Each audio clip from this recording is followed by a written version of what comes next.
तिला एक वाकळ होती, फाटकी गोधडी. ती फाटकी गोधडी होती. तिला असं वाटलं आता त्या देवाचा धावा करून करून करून करून ती कंटाळून गेली आणि झोपी गेली. आणि झोपी गेल्यानंतर देवाला वाटलं माझी जनाबाई इतक्या काकुलती होऊन मला हाक मारते, आपल्याला तिथपर्यंत गेलंच पाहिजे. म्हणून देवानं काय केलं, विटेवरून उतरले, सरळ जनाबाईच्या घरी. घरी आल्यानंतर सगळी झोपलेली होती, जनाबाई झोपलेली होती. परंतु झोपेत ती उलटी झाल्यामुळे ती वाकळ एक बाजूला आणि जनाबाई एक बाजूला. देवाला दया आली तिची. अरे म्हणले, गरीबाला साधी वाकळसुद्धा नाही, का एवढा अत्याचार असावा का? तिला वाकळसुद्धा मिळाली नाही. म्हणून देवानं स्वतःच्या अंगावरचा शेला काढला आणि तो जनाबाईच्या अंगावर घातला. आणि सगळे अंगावरचे जे अलंकार होते ना देवाच्या, त्यांनी खाली ठेवलं. आणि पूर्ण त्यांना प्रॅक्टिस झाली ती घालण्याची, कसा पाय लांबवायचा, कशी मांडी घालायची, कशी वैरण घालायची, हे सगळं माहिती झालं होतं. आणि माहिती झाल्यामुळं देवाने ते पूर्ण दळण जनाबाईला काही जाग आलेली नाही. आणि पहाट झाली.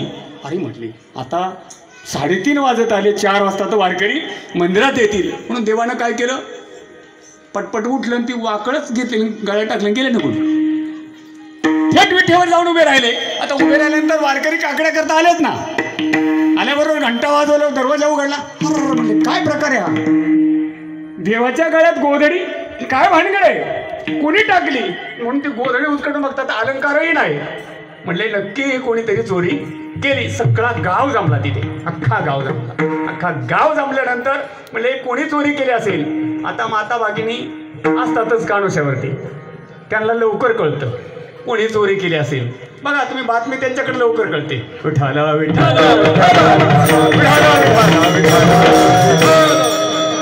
आणि मग तिला असं वाटलं, त्या माऊलीला आपल्या गावात एक जणी आहे म्हणले, बहुतांशी गोधडी तिचीच असावी. नवे दुसरी म्हणते अगं तिचीच काय, तिचीच आहे, तिचीच गोधडी आहे, चोरी तिनेच केलेली आहे. मग सगळा गाव जनाबाईच्या घरी गेला. आता जनाबाईच्या घरी गेल्यानंतर तिथे विचारतात, धने कुठे, काय करतेस? म्हणजे काय नाही, तू म्हणे देवाचा शेला चोरलाय, देवाचे डाग चोरलेत. अहो म्हणले नाही, माहीत डागही चोरलेला आहे, शेलाही चोरलेला, माझ्याकडे काहीच नाही. बघ म्हणले आहे तुझ्याकडे.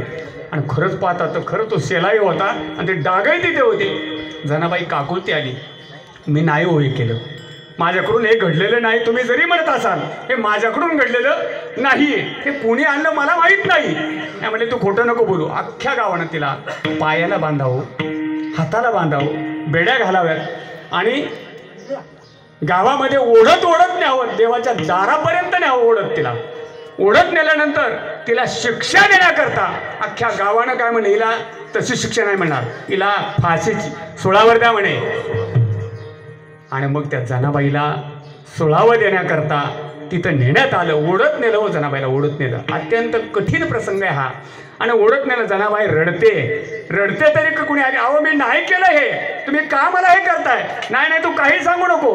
आणि म्हणून शेवटची इच्छा विचारण्याकरता म्हणतात ना, एकदा की मनुष्य फासावर लटकवायचं म्हटलं तर त्याला शेवटची इच्छा विचारली जाते. म्हणजे तशी तिची शेवटची काय इच्छा आहे ते एकदा विचारा म्हणे. तिला एकदा तिची इच्छा विचारा म्हणे. त्यावेळेला जनाबाईकडे काही 4 मंडळी गेली आणि म्हणले तुझी शेवटची काय इच्छा आहे? म्हणले माझी एकच इच्छा आहे, त्या माझ्या पांडुरंगाला एकदा माझ्या डोळ्याने डोळे भरून पाहू द्या, ही माझी शेवटची इच्छा आहे. विठाला विठाला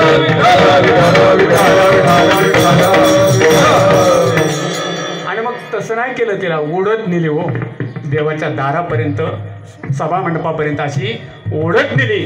बोल तुझी काय इच्छा आहे देवाकडं, तुला पाहायचं ना, घे पाहून एकदा, आता शेवटचा पर्याय तुझा. जनाबाई रडते, मला तिथपर्यंत तर घेऊन चला, मला त्या देवाचं एकदा पाहू द्या तर खरं ते मुख. आणि मग एकदा जनाबाईने त्या भगवंताकडं पाहावं. आणि पाहिल्यानंतर म्हणले काय रे देवा, तुझ्या दरबारात असाच न्याय काय रे, तू असाच आहे काय रे? अरे म्हणले तुला कळतं का? म्हणले काही. जनाबाई